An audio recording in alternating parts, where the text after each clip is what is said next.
پڑھ رہے تھے اردو کا سبق. آئیے پاکستان کی سیر کریں. پچھلے لیکچرز میں ہم نے پڑھا تھا سندھ، بلوچستان اور پنجاب کے بارے میں.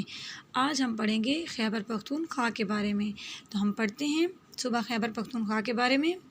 خیبر پختونخوا کا پرانا نام شمال مغربی سرحدی صوبہ تھا. اس کا صوبائی دارالحکومت پشاور ہے.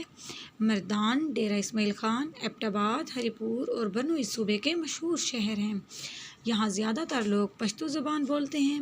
خیبر پختونخوا کے مشرقی حصوں ہزارہ ڈویژن، خاص طور پر ایبٹ آباد، مانسیرہ اور ہری پور میں ہند کو بولی جاتی ہے. آپ نے درہ خیبر کا نام تو سنا ہوگا. درہ کہتے ہیں پہاڑوں کے درمیان کا راستہ. یہ بھی اسی صوبے میں ہے. افغانستان جانے کے لیے اس پہاڑی درے میں سے گزرنا پڑتا ہے. اس کی لمبائی 53 کلومیٹر ہے. یہ صوبہ اپنے قدرتی نظاروں کی فراوانی کی وجہ سے بھی مشہور ہے. فراوانی کہتے ہیں کثرت کو، زیادتی کو، یعنی اس صوبے کو اللہ تعالیٰ نے بہت زیادہ خوبصورتی اور خوبصورت نظاروں سے نوازا ہے. سوات اور کاغان کی وادیوں کا فطری حسن دیکھ کر انسان حیران رہ جاتا ہے. وادی کی جمع ہے جس کا مطلب ہے گھاٹی، یعنی ایسی جگہ جس کے چاروں طرف پہاڑوں کے درمیان کی جگہ کو وادی کہا جاتا ہے. اور فطری حسن یعنی اللہ تعالیٰ کی طرف سے عطا کی گئی خوبصورتی. سوات اور کاغان یہ اس صوبے کے مقام ہیں اور انتہائی حسین اور خوبصورت مقام ہیں. یہاں جھیل سیف الملوک اس قدر حسین و دلکش ہے کہ انسان اس کے مناظر میں کھو کر رہ جاتا ہے. جھیل کہتے ہیں پانی کا وہ حصہ جس کے چاروں طرف خشکی ہو، اور صوبہ خیبر پختونخوا میں جھیل سیف الملوک انتہائی حسین اور دلکش ہے. دنیا بھر سے آنے والے سیاح ان علاقوں کی سیر کرتے ہیں، یعنی ان علاقوں کی سیر کرنے کے لیے پوری دنیا سے لوگ آتے ہیں. سیاح کہتے ہیں سیر کرنے والوں کو.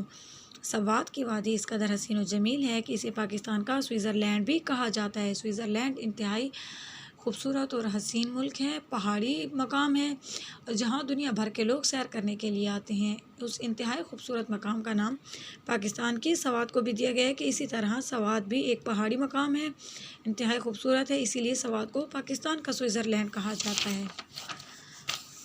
صوبہ خیبر پختونخوا کے لوگ اپنی مہمان نوازی اور جفاکشی کی وجہ سے شہرت رکھتے ہیں. یعنی اس صوبے کے لوگ مہمان نواز اور محنتی ہیں. جفاکشی کا مطلب ہے محنتی. یہاں گندم، مکئی، تمباکو کے علاوہ مختلف پھل بھی پیدا ہوتے ہیں. تو بچوں یہ سبق ختم ہو گیا. ہم دیکھتے ہیں اس کا مرکزی خیال. اس سبق کا مرکزی خیال ہے پاکستان اور اس کے صوبوں کی اہم معلومات دینا اور ان کی اہمیت بتانا ہے. اب ہم آ جائیں گے خلاصے کی طرف. تو اس سبق کا خلاصہ ہے ہمارا پیارا وطن پاکستان 14 اگست 1947 کو دنیا کے نقشے پر ابھرا. پاکستان کی سرزمین 4 صوبوں پر مشتمل ہے: بلوچستان، پنجاب، سندھ، خیبر پختونخوا. بلوچستان رقبے کے لحاظ سے پاکستان کا سب سے بڑا صوبہ ہے. اس کا دارالحکومت کوئٹہ ہے. سبی یہاں کا گرم ترین مقام ہے. یہاں سوئی کے مقام سے قدرتی گیس بھی نکلتی ہے. گوادر کے مقام پر بندرگاہ ہے. پنجاب 2 لفظوں پنج اور آب سے مل کر بنا ہے. پنج کے معنی 5 اور آب کے معنی پانی کے ہیں. گویا پنجاب کے معنی ہوئے 5 دریاؤں کی سرزمین. پنجاب کا دارالحکومت لاہور ہے. پنجاب کی زمین نہایت زرخیز ہے اور بہترین نہری نظام کی وجہ سے فصلیں خوب اگتی ہیں. اس کے شہر فیصل آباد میں بڑی بڑی صنعتیں ہیں. چولستان کے ریگستان بھی اسی صوبے میں ہیں. پنجاب میں کوئلے کے وافر ذخائر موجود ہیں. دنیا کی دوسری بڑی نمک کی کان بھی پنجاب کے مقام کھیوڑا میں ہے. ہڑپا کے کھنڈرات بھی اسی صوبے میں ملتے ہیں. سندھ سنسکرت میں سندھو دریا کو کہتے ہیں. دریائے سندھ کی وجہ سے اس صوبے کو سندھ کا نام دیا گیا ہے. محمد بن قاسم نے 712 میں سندھ کو فتح کیا تھا. ان کی وجہ سے یہاں اسلام پہنچا. اسی وجہ سے سندھ کو باب الاسلام بھی کہا جاتا ہے. یہاں کا دارالحکومت کراچی ہے. پاکستان کی سب سے پہلی بندرگاہ سندھ کے شہر کراچی میں ہے. بانی پاکستان قائد اعظم محمد علی جناح کا تعلق اسی صوبے سے تھا. ان کا مزار بھی یہیں کراچی میں ہے. موئنجو دڑو کے کھنڈرات بھی اسی صوبے میں ملتے ہیں. یہاں کی سندھی ٹوپی اور اجرک خاص طور پر مشہور ہیں. خیبر پختونخوا کا پرانا نام شمال مغربی سرحدی صوبہ تھا. اس کا دارالحکومت پشاور ہے۔ درہ خیبر بھی اسی صوبے میں ہے۔ افغانستان جانے کے لیے اسی درے سے گزرنا پڑتا ہے۔ سوات اور کاغان جیسی حسین وادیاں بھی اسی صوبے میں ہیں۔